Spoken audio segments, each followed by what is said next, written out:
Hello Flosstube, it's Kate from Kate's Crafting Corner, and I am here with another update. This is just going to be a short one, as I've only worked on 4 projects since I've seen you last. To start off with, I thought that I was going to get a lot of stitching time in between my last video and this one, because it was the Labor Day weekend, so I had time off from work. However, on this Saturday before Labor Day weekend, the Saturday of Labor Day weekend, I woke up and I decided that after a year of saying I was going to do it, I was finally going to just bite the bullet and reorganize all my craft stuff. And so before I could talk myself out of it, when I woke up, I just emptied out all my closets and cupboards, and my apartment is still a mess because I didn't have enough time to finish the organization process. However, because of that, I didn't stitch the entire Labor Day weekend. And then this past weekend, my best friend was performing in a martial arts tournament, and so I went with her to San Francisco. That is about 2 hours away from here, depending on how much traffic you hit. It's 100 miles. And so the tournament was about 7 hours, and then we went down to Fisherman's Wharf, and we had dinner, and we found some sourdough bread, and we bought that, and then we went to Ghirardelli Square and ate chocolate and brought some chocolate home with us. So that was a lot of fun. However, I didn't get much stitching done then either. So I've only worked on 4 projects since I've seen you last. The first is September Cottage. I worked on this while at the tournament, and I managed to get all of the whites in the windows done while I was there. So this is where I'm at. I'm about halfway, a little over halfway to my goal for this month on this project. So I'm really happy with that. Next, I put some more work into Angelina, the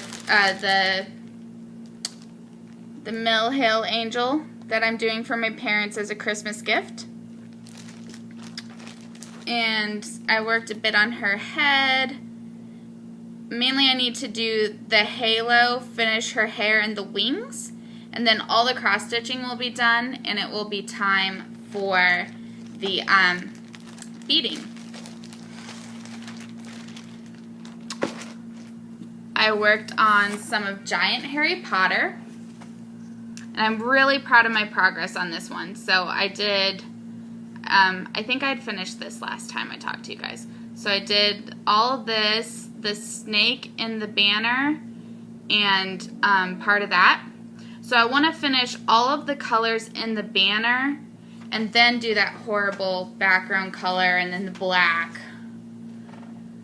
But yeah, I'm really back in the groove with Giant Harry Potter, and I'm enjoying working on it again. The last project I worked on was Molly, my Kelly Dunn's green conversion of red. And I worked on her for one day. I put in a lot of this black. Oops, if I could hold her still. All this black. I filled in some green in here. About 250 stitches on her. So I'm really happy with her. And doing it two-handed stitching on my stand just makes it go faster. Okay, now I have a little bit of a story to tell you regarding a Mill Hill kit that I bought on eBay. And in the description, it said nothing about the fact that it turned out this was a used kit. There's no perforated paper in here. There's not enough beads. Unfortunately, I bought it back in June, so I don't think I can even file a claim. I only realized it after I'd gone and made a project card for it because I was going to take it with to San Francisco to work on. And, oh, well, c'est la vie. So Today I did go onto 1-2-3 Stitch, and I did buy a few more Mill Hill kits so that I can continue working on them for Christmas presents for my family. So next week I will have a little bit of haul, but I am trying to not buy anything. I'm not doing Stitch from Stash because I found that actually made me buy things more. Because I felt I needed to use my $25 budget every month, and then I went over it and I was like, ah.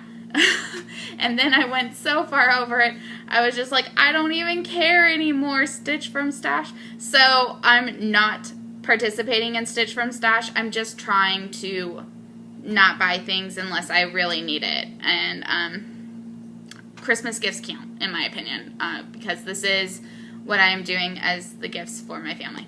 And they know that, so even though they're probably going to watch this video, they know that. Okay, so now I'm going to show you 2 crochet things really quick, and then I want to do a tag. So I'm just going to show you those really quick. I know not everyone likes crochet knitting stuff, but I promise it's really fast. So my boyfriend's birthday is in December, and you might recall from one of my earlier videos, though it's totally fine if you don't, that I made a temperature pillow cross-stitched. It was a garden. The pattern was from Crafty Mommy, I believe. And so I did that, and then I backed it with this fabric. I have quite a bit of this fabric because when I saw it in the store, I loved it. So my ultimate plan is to eventually make a quilt out of this fabric for my boyfriend. Oh, once he commits a little bit more. But so his birthday's in November, and so I decided I was going to, well, I thought pillows at first, but this yarn is way too thick and it's crocheting up way bigger than I had thought it would. So this is going to be an Afghan. This is just the start of it, and you can see I tried to match the colors in it as best as I could. So that is one project I'm working on. And then last week, my best friend, we've been friends for I think like 15 years or something like that. She got engaged, and I asked her what she wanted, and she basically said whatever I wanted to do. She didn't care. So I asked her what color she would prefer. So I'm going to make her an Afghan as well. And she said blue and gray. So these are the colors that I chose, blue and gray. And this is the start of 2 of the squares, so that I could see what they would look like together. And I did them with alternating. This one's obviously much further along than the other one. But so this one's got a blue, oh, that's the back anyways, guys. I'm sorry. This one's got a blue center, this one's got a gray one, so they're basically just opposites at this point. But those are my 2 main crochet projects at the moment. So, really quick, I don't do a lot of tags, so I went on to Trisha, the Left-Handed Stitcher's website, and I found a tag to do. So I'm going to do Confessions of a Cross Stitcher. Ooh, go show. There. And I believe it was posted by Vintage Chic Stitcher. I hope I said that right. And it's from May 2016, so it's an old one, but it is what it is. So the first question is, just cross stitch or specialty stitches too? I enjoy specialty stitches as well. I do Chatelaines, they have specialty stitches. I do Northern Expressions band samplers, those have specialty stitches. I always go back to cross stitch, and I'm happy doing just cross stitch patterns, but I don't mind learning specialty stitches, and I enjoy it. I don't do them a lot because there's something just that takes more focus, and if I'm multitasking, which I frequently do, I just want to focus on one thing, then it's going to be just cross stitching. Whole stitches only, or half and quarter stitches too? Well, if the pattern calls for half and quarter stitches, I'll do those. However, I don't tent stitch. Like on my Hades, I have one where I attempted to do it tent stitch to just try to go faster, and I didn't like how it looked. I've seen pictures of other people's and you can't tell. It looks beautiful, but when I was looking at it, I hated it. Like for mine. Other people's, I've seen. It's beautiful. But if the pattern calls for it, I will do the half stitch, muttering under my breath as I go along. French knots or beads in their place. I didn't even really know you could do beads in their place until recently, so I do the French knot, but I don't really like how it looks, but I'll probably still keep doing it. Backstitch, nemesis or friend? Nemesis for sure. I have this Dimensions kit. It's a Christmas countdown thing, and all the cross stitching has been done for years. And I try to tell myself, just do one strand a night of back stitching, but no, I can't even bribe myself to do all that back stitching. Like, I would literally pay someone to do the back stitching. Like, I'd happily be like, take my money, do the back stitching so I could have this stupid project finished. But alas, yeah. Washed or unwashed? I don't have a lot of finishes really, so I usually give it to my mom to wash because I think she's smarter at that type of thing than I am. But I mean, like, if there's threads that I'm worried about running, I probably wouldn't wash it, but if it's like obviously dirty, then I'd wash it. So I guess it really just depends on the project and like what's involved in terms of flosses and fabric and all that kind of stuff.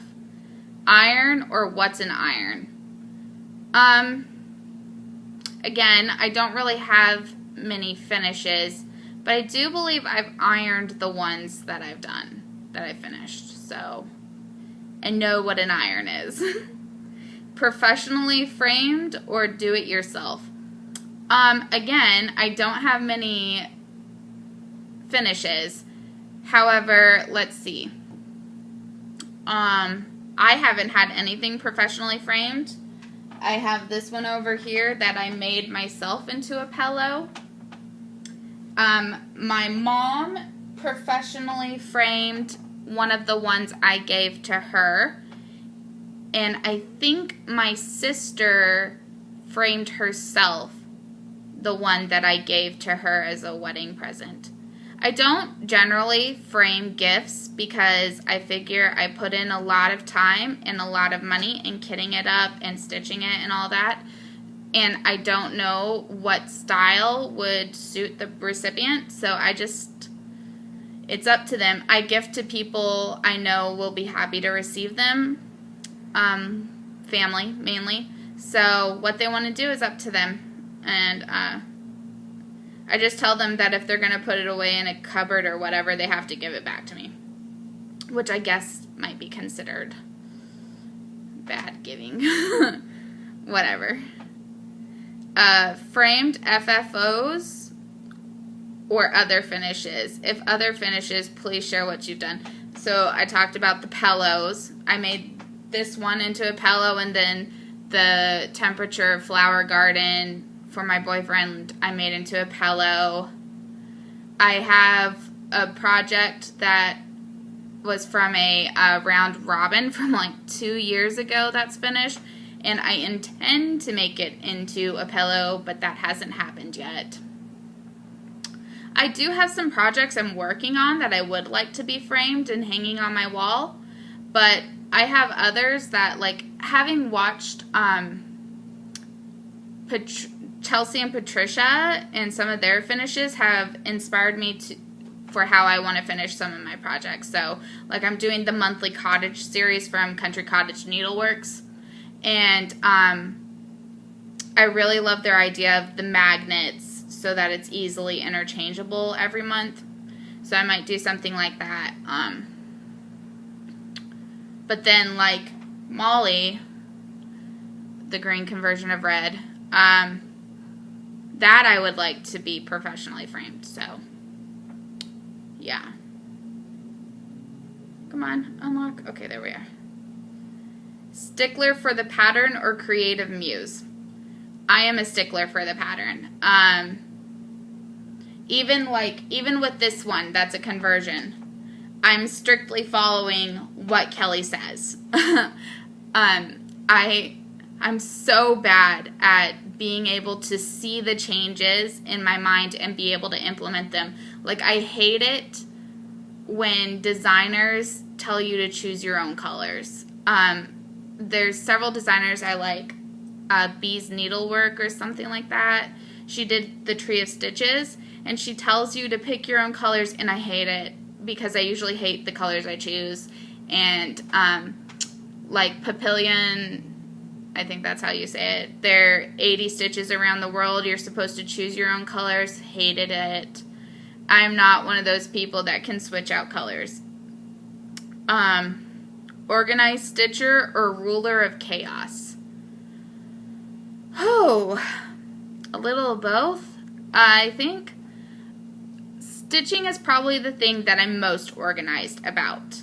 However, I do also like a little bit of chaos. I'll leave projects laying about.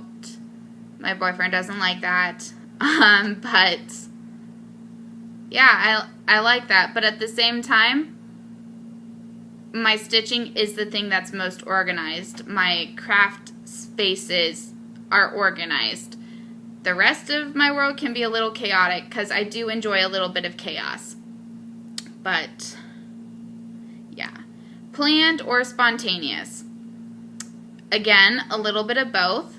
I like to plan, but chances are I'm going to veer far away from that plan and it's all going to go into chaos or be spontaneous.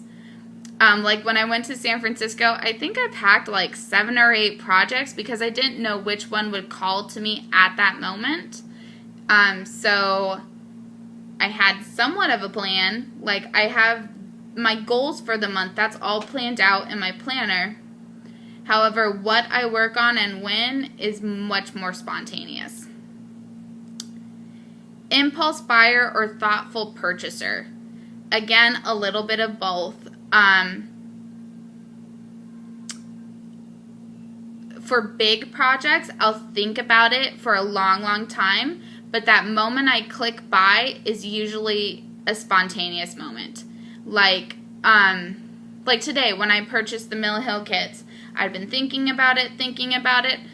Then I just woke up this morning and I was like, you need to buy them. So I just spontaneously bought all but one of the ones I need for Christmas. And I only didn't buy that one because it was out of stock. So, and then at the same time, I might spontaneously just buy something, but then a lot of times I'll be on 1, 2, 3 Stitch and I'll put things in my cart, and then I'll be looking at my shopping cart and it will all go back onto the wish list. So I'm probably more thoughtful than spontaneous, but for things like digital downloads, that's spontaneous. That happens. Whew. Okay. Moment of truth section. Sorry this is so long-winded, guys. I really didn't mean to be talking this long. If you make a mistake, do you have to frog it out? No. I ignore it most of the time if I can. Have you ever shown your work? If not, would you like to one day? What's that mean, have you ever shown your work? Because I show it on Flosstube. I don't put it up in the fair, and I'm not really interested in it because I think my work is a blue ribbon, and it would break my heart to see something else. And I don't want to go through that grief, so no thanks. Who do you stitch for?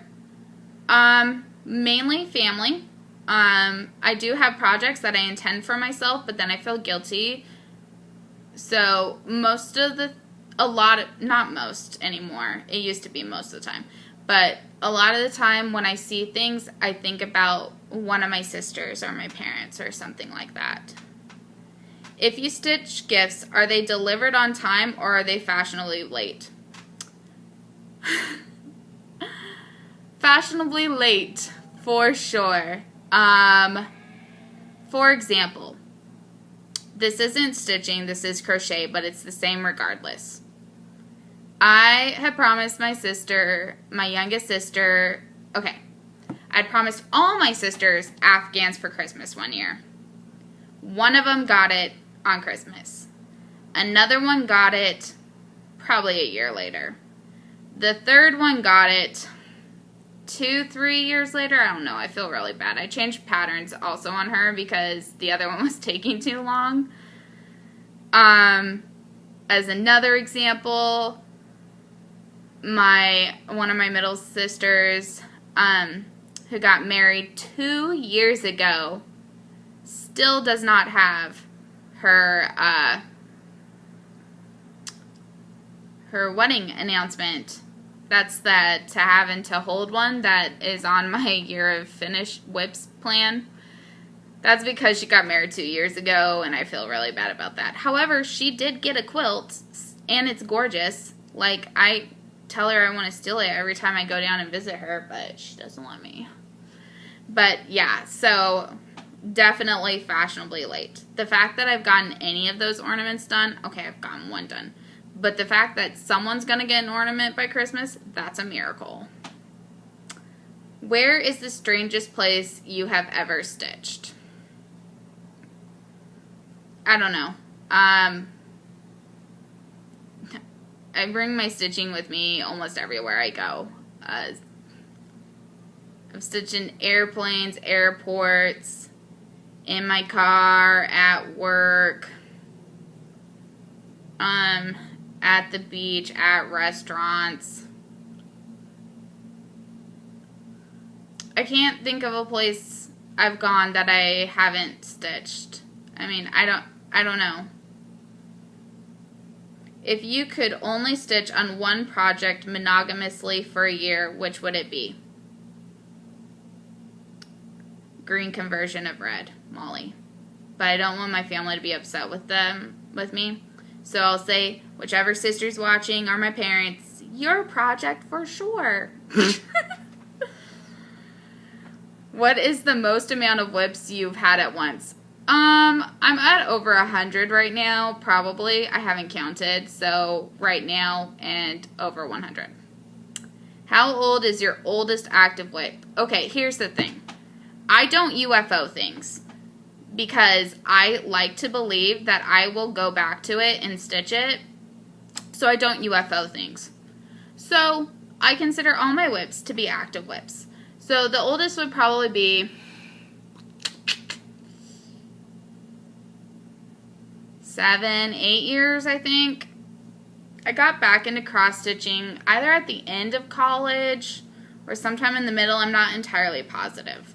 There are a few that have been kind of abandoned, but the only reasons for that is because the patterns have been ruined beyond repair. Like, some of those huge dimension ones have frayed away so much at the seams, and those I started before I even thought about anything like photocopying the pattern.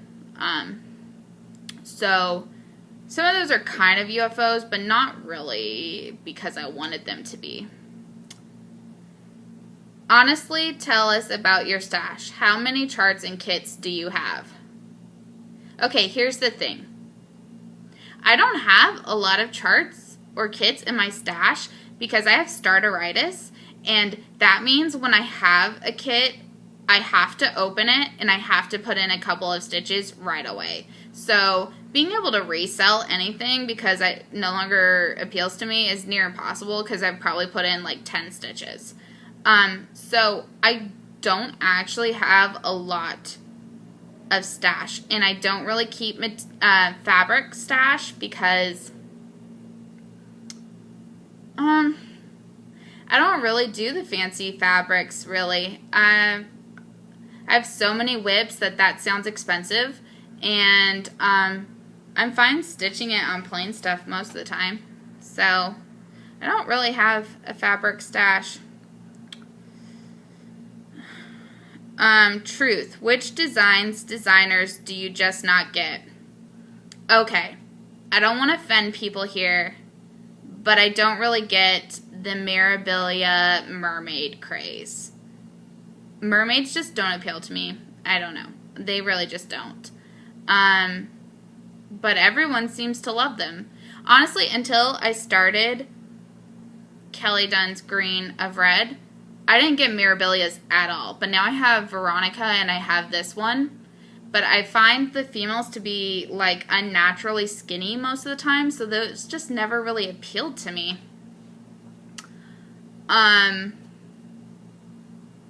So yeah, mermaids I don't get. Otherwise, I can probably see the beauty in most things. Which designers do you absolutely adore and cannot live without? Carolyn Manning. I rue the day I ever stumbled upon her Facebook group, because now I join all of her stitch-alongs, and she is like on a roll. Like back in the spring, she released her first stitch-along, and she's like, I've never done a stitch-along before. And now we're at like 5 stitch-alongs or something like that, and I can't keep up. But I love what she does. I really do. It's beautiful.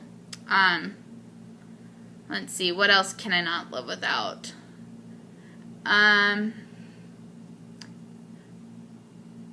Like, I get most of the Frosted Pumpkin ones, but I don't know if that's because I'm emotionally... I used to live in the city where they're from, Gridley, California. It's about 5,000 people. And I lived there in my childhood. And that's where they design from. And when I saw that, I was like, oh my gosh, Gridley, because nobody knows Gridley. Like, it's a 2-stoplight town on a freeway that you're just driving through. Nobody knows Gridley. So when I saw that they are based in Gridley, I get almost everything that they put out just to support a Gridley company, which is probably a little stupid, but I have a lot of memories from my childhood time there. Not all of them are good, as my mother likes to remind me, but I still have friends I keep in contact with from my time there, and yeah, so Frosted Pumpkins. How many hours a week do you devote to stitching? Okay, this number used to be way bigger than it currently is. I used to devote all my work day nights and most Saturdays and a lot of Sundays to stitching. I could probably put in 40 hours, but that's probably exaggeration. Maybe like 20 to 30 hours a week. And that was back when my boyfriend and I were first going out. I used to only see him like one night a week. And as we've been together longer, now I see him every night. We go to dinner, we run errands together, and now most weeknights I don't get any stitching in, and because I do have most Saturdays free until date night time, I can get in some hours then. Most Sundays are spent with him, so I don't know, it doesn't even feel like I get 10 hours anymore. I miss my stitching, like I really do, and I try to explain to him sometimes how I need it to unwind, but he doesn't fully get that. And all of you that are in like relationships and you get a lot of stitching time, I don't know how you do it. Maybe the longer we're together, I don't know. So you are on a desert island and resources are scarce. There are 4 options available to you. Chocolate, coffee, Mr. Darcy, as played by Colin Firth, of course, or stitching. You can only pick 2. Go. Easiest question ever. Mr. Darcy. Hello, Colin Firth. I will marry you in a second. I know you're already married, but I don't care. And my stitching. I can live without coffee. It gives me really bad heartburn. And I can live without chocolate because I know this is blasphemy to a lot of people, but I'm not a huge chocolate lover. Like, it's okay. I enjoy it, but it's not like I've never craved chocolate, really. So, Mr. Darcy and my stitching. Dream scenario. Does your significant other really know how much you spend on your crafts? No. Nor will he. Hopefully. Oh boy, he already doesn't understand why I have as many as I have, or why I want to spend time working on it. I mean, it's not one of those situations where you guys need to be concerned and be like, stand up for yourself, get your stitching time in, or, you know. He just doesn't get it because, one, he's a workaholic, so when he's not working, he's tinkering around the house, or he watches TV, and he really, really does not understand how I can actually be watching TV at the same time that I'm crafting. Because I don't think he can split his attention span that many ways. That's not being mean. I think, like, I've heard analogies before where a girl's mind is like a computer desktop with multiple windows open, and a guy's is where they just have one thing on the screen. And I know in our relationship that is definitely true. I can't sit and watch something without crocheting or cross-stitching or doing something with my hands. I can't sit still like that. That's why, in part, I don't really enjoy going to the movie theater that much, because I can't be doing my cross-stitching while watching the movie. So, what question was that even? Does your significant... Okay, I veered far off the train on that one, guys. But yeah, so, no, he does not know how much I spend on my crafts. He got me that gift card. He was happy that I was happy with getting the OttLite with the dual heads, with the place where you can put your iPad and you can charge it right there. I was so excited. And he was like, well, I'm happy that you're happy, but I don't think he understood why I would want a lamp. It's like a birthday present. But I did, and that's what I got. So, yeah, that's all for now. I'm sorry this is such a long-winded, talkative one. If you made it through the end, good for you. Now you know way more about me than you probably wanted to. But thank you so much for everyone who's been watching and liking and subscribing. I've been watching a lot of Flosstube lately and really enjoying it. And it makes me want to stitch all the time, but I can't really cross-stitch while watching you guys. So, because I just want to watch all the things that you guys are doing. But yeah, anyways, so until next week, have a great rest of your day. Happy stitching, and I'll talk to you guys later. Bye.